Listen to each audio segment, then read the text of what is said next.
Assalamualaikum warahmatullahi wabarakatuh. Salam sejahtera bagi kita semua. Kembali berjumpa dengan Beta, belajar efektif, terampil, dan efisien. Pada video kali ini kita akan belajar materi tentang bangun ruang sisi lengkung yang terdiri atas tabung, kerucut, dan bola. Akan kita lihat peta konsepnya terlebih dahulu. Bangun ruang sisi lengkung yang kita pelajari terdiri atas tabung, kerucut, dan bola. Dari ketiga bangun ruang tersebut, apa saja yang akan kita pelajari? Yang pertama yaitu mengenai pengertian dan juga unsur-unsurnya. Berikutnya kita juga akan belajar mencari luas dan mencari volumenya. Kita mulai dari yang pertama, tabung, definisinya atau pengertian tabung. Tabung adalah bangun ruang yang dibatasi oleh dua bidang yang berbentuk lingkaran sebagai sisi alas dan sisi atas, dan sebuah bidang lengkung yang merupakan sisi tegak yang disebut selimut tabung. Unsur-unsur tabung apa saja? Yang pertama, kita lihat ada rusuk atas. Rusuk atas berbentuk keliling lingkaran tutup atau keliling lingkaran atasnya. Ada rusuk alas, ada sisi tutup atau sisi atas, ada sisi bawah, ada sisi lengkung yang dikenal dengan nama selimut tabung. Ada jari-jari tabung, dan tinggi tabung adalah jarak yang menghubungkan antara tutup dan alasnya. Dengan demikian anak-anak, maka banyak rusuk tabung ada berapa? Ya, betul, 2 buah ya, yaitu rusuk atas tadi dan rusuk alas. Banyaknya sisi ada 3 buah, yaitu sisi atas, sisi lengkung atau selimut, dan sisi alasnya. Berikutnya anak-anak kita akan belajar tentang jaring-jaring tabung. Coba perhatikan gambar tabung berikut. Jaring-jaring tabung akan kita peroleh dengan cara bidang lengkung tabung akan kami gunting, kita gunting lurus ke atas, tidak boleh menceng ya. Kita potong tegak lurus ke atas. Perhatikan ya, sehingga tabungnya terbelah seperti ini. Nah, berikutnya setelah tabungnya kita belah, bagian sisi atas atau lingkaran atas kita rentangkan ke atas atau kita buka ke atas. Kemudian lingkaran alasnya kita buka atau kita rentangkan ke bawah. Sedangkan selimut tabung atau sisi lengkung kita rentangkan ke kiri dan ke kanan, sehingga kita peroleh bentuknya sebagai berikut. Ya, jadi ada lingkaran atas, asalnya dari tutup tadi, ada selimut tabung, dan ternyata setelah kita rentangkan, bentuknya adalah persegi panjang ya anak-anak, dan sisi alasnya adalah lingkaran alas. Setelah jaring-jaring tabung kita temukan, maka tugas kita selanjutnya adalah mencari luas permukaannya bagaimana. Ya, nih, selimut tabung berbentuk persegi panjang, yang mana panjang persegi panjang atau panjang selimut tidak lain adalah apanya? Keliling dari lingkaran alas tadi. Nah, keliling lingkaran rumusnya adalah 2πr. Sedangkan tinggi tabung merupakan lebar dari persegi panjang. Dengan demikian anak-anak, maka luas permukaan tabung itu terdiri atas luas tutup, luas selimut, dan luas alas. Luas tutupnya karena berbentuk lingkaran, maka luasnya adalah πr kuadrat. Sedangkan luas selimut karena berbentuk persegi panjang, Rumus luas persegi panjang adalah panjang kali lebar. Panjangnya tadi adalah 2 PR, lebarnya tinggi tabung. Sehingga 2 PR kali T atau 2 PRT. Luasan alasnya PR kuadrat. Dengan demikian anak-anak, luas permukaan tabung sama dengan luasnya selimut ditambah luas sisi alas ditambah dengan luas sisi atas. Luas selimut tadi 2 PRT ditambah PR kuadrat ditambah dengan PR kuadrat. Kita jumlah PR kuadrat ditambah PR kuadrat berarti 2 PR kuadrat. 2 PRT dan 2 PR kuadrat itu mempunyai faktor persekutuan. Faktor persekutuannya yaitu 2 Pi dan R. Sehingga bisa kita sederhanakan, kita faktorkan, kita keluarkan FPB-nya 2 PR. Sehingga tinggal 2 PR atau menjadi 2 PR dikali bisa R ditambah T, bisa T ditambah R ya. Oke. Dengan demikian kesimpulan kita, luas selimut tabung sama dengan 2 PRT, sedangkan luas permukaan tabung berarti luas keseluruhan 2 PR dikali dengan R ditambah T. Atau dibalik juga boleh, 2 PR dikali T ditambah R. Sama saja ya. Kita lanjutkan, berikutnya adalah kita akan mencari volume tabung. Anak-anak, tabung ya dapat dipandang sebagai prisma.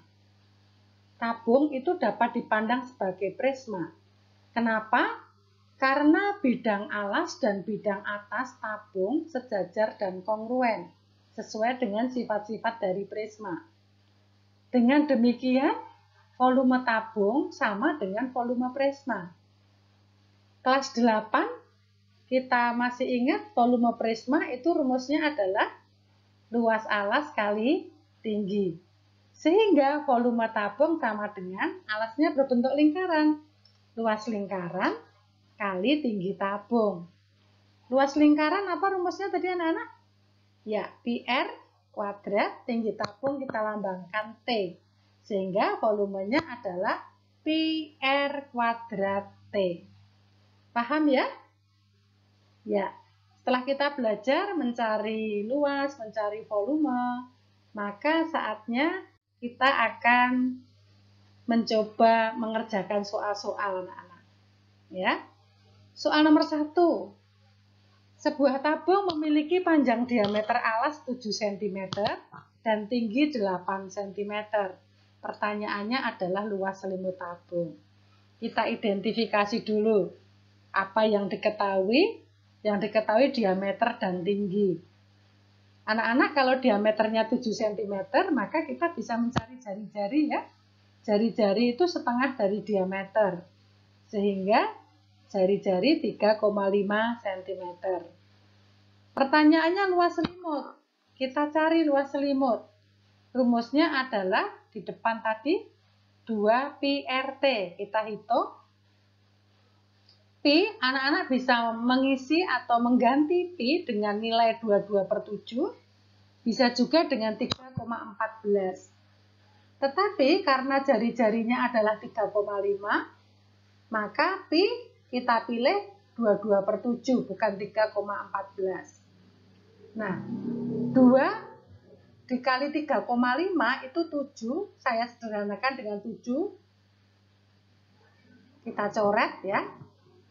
2 kali 3,5 itu 7, kita bagi dengan 7, berarti hasil terakhir tinggal 22 kali 8.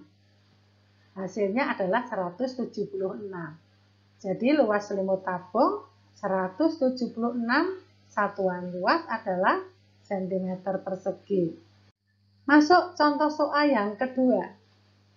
Sebuah tabung memiliki diameter alas 14 cm dan tinggi tabung sama dengan jari-jari alasnya.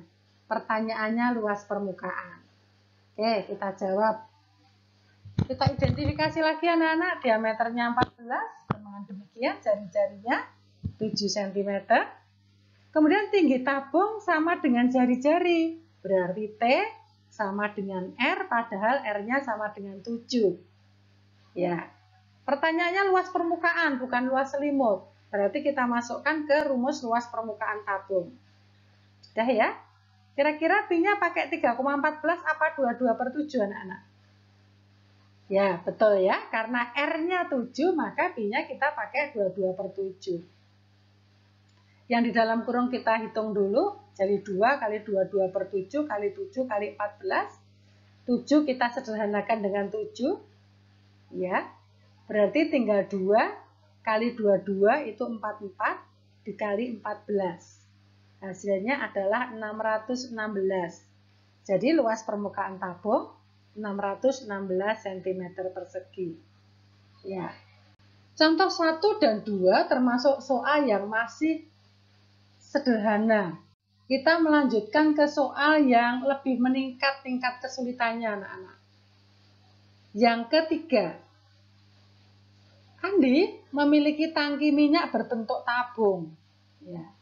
Tangki minyak bentuknya tabung, tingginya 2 meter. Berarti besar ini ya. Kemudian tangki tersebut diisi minyak hingga penuh. Ternyata tangki dapat menampung 2.260,8 liter minyak.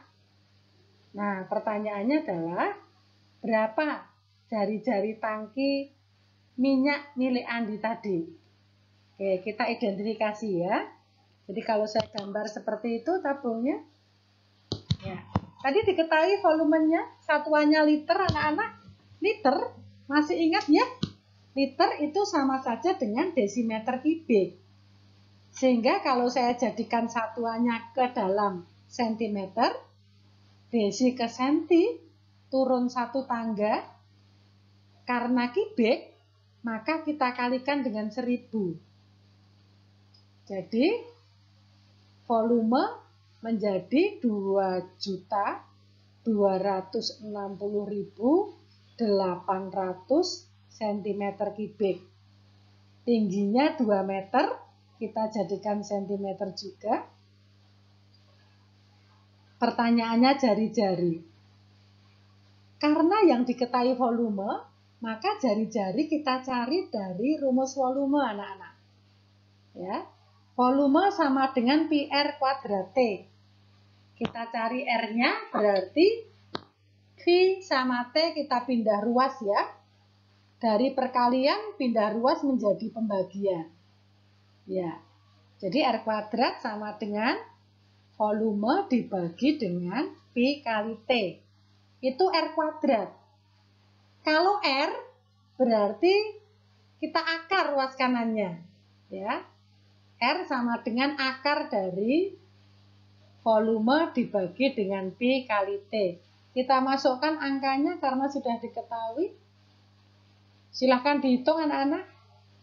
Ya, dihitung ya. Ya. Hasilnya setelah kita hitung adalah 3.600. Kalau kita akar 3.600 adalah 60. Jadi panjang jari-jari tabung 60 cm. Lanjut ke soal yang keempat. Soal yang keempat ini lebih sederhana dari soal yang ketiga. Tentukan volume tabung yang jari-jari alatnya 10 cm dan tingginya 25 cm. Ya. Oke. Nah, karena jari-jari 10 cm, dengan demikian Pi kita pilih nilainya bukan 22/7 ya anak-anak. Kita menggunakan Pi yang bernilai 3,14 kali 10 kuadrat kali 25. 10 kuadrat itu 100. 3,14 kita kalikan 100 berarti komanya hilang ya. Menjadi 314 kali 25. Hasilnya adalah 7.850 cm persegi. Soal kelima. Ini soal aplikasi dalam kehidupan sehari-hari. Ya, ada lilin. Lilin biasanya bentuknya tabung. Meskipun sekarang banyak variasi bentuk lilin ya. Lilin yang di dalam soal ini bentuknya adalah tabung. Diameter alasnya 5 atau diameter lilinnya 5 cm. Tinggi lilin 14 cm. Nah, ketika lilin dinyalakan maka lilin akan meleleh dan menjadi habis ya. Ternyata setiap 1 cm kubik lilin akan habis terbakar membutuhkan waktu 3 menit. Nah, pertanyaannya, supaya lilin itu habis terbakar seluruhnya, berapa waktu yang dibutuhkan? Ya, kita identifikasi diameternya 5, berarti jari-jarinya 2,5. Tingginya 14 cm, kita cari volumenya ya. Volume ya. Kita hitung. 7 kita sederhanakan dengan 14. Berarti 14 dibagi 7 masih 2. Menjadi 22 kali 2,5 kali 2,5 itu 6,25 dikali 2 sehingga hasil akhirnya adalah 275 cm kubik. Berikutnya, kita akan mencari lamanya waktu lilin terbakar sampai habis. Lama waktu lilin terbakar dicari dengan cara membagi antara volume lilin dengan waktu 3 menit ya, yang disebutkan tadi 1 cm kubik butuh waktu 3 menit. Berarti 275 cm kubik tadi ya, dibagi dengan 3. Hasilnya 91,7. Ya, jadi waktu lilin habis terbakar adalah 91,7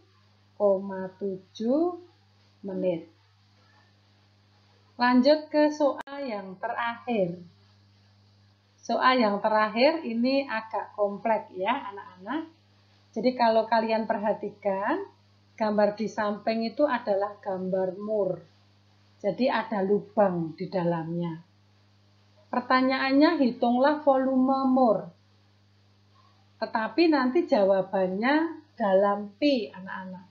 Volumenya hasil akhirnya dinyatakan dalam bentuk P. Jadi P tidak perlu kita ganti dengan 3,14 maupun 22/7. Ya, kalau kita perhatikan anak-anak, bangun mur di samping itu ternyata terdiri atas 3 bangun tabung ya. Yang pertama adalah tabung yang paling bawah, yang paling besar itu. Ada lagi tabung yang kedua, itu tabung yang ada di atas tabung paling bawah. Di atasnya tabung besar. Kemudian masih ada lagi bangun tabung yang ketiga, yaitu tabung yang bentuknya adalah lubang. Jadi lubangnya mur itu juga berbentuk tabung. Kita cari yang pertama adalah volume tabung paling bawah dulu. Ukurannya, diameternya tadi 26, tingginya berapa Nana? 7, betul. Kita cari volumenya. Kita hitung. Ya, ternyata ketemu 1183 pi. Biarkan pi ya, tidak perlu diganti dengan angka. Sedangkan tabung yang di atasnya, tabung yang kedua, diameternya adalah diameter tabung besar dikurangi dengan 4 mm sebelah kiri dan 4 mm sebelah kanan. Sehingga diameternya hanya 18 mm. Ya. Tingginya 10,5. Dengan demikian volume kita hitung Ya, 850,5 pi. Yang terakhir kita akan cari tabung yang paling kecil, tabung lubang atau lubangnya Moore ya. Diameternya adalah diameter yang paling besar tadi ya, dikurangi 4 mm sebelah kiri, 4 mm lagi sebelah kiri, 4 mm sebelah kanan, kurangi lagi 4 mm sebelah kanan, sehingga tinggal 10 mm. Sedangkan tingginya, tinggi lubang itu 10,5 ditambah 7. Jadi murnya itu lubangnya dari atas sampai bawah ya. Jadi lubangnya itu dari tabung atas sampai tabung bawah. Sehingga tingginya adalah 17,5 mm. Volumenya kita hitung, ketemunya adalah 437,5. Dengan demikian, volume Moore adalah didapat dari volume tabung bawah. Saya tambahkan dulu dengan volume tabung atas, tapi dikurangi dengan volume tabung lubang. Ya. Oke, itu ya hasilnya.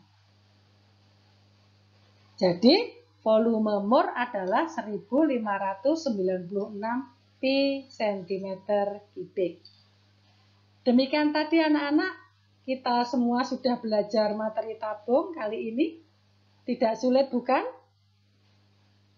Jangan lupa ya, like, share, dan subscribe, karena masih banyak video-video menarik berikutnya setelah video kali ini. Terima kasih anak-anak. See you.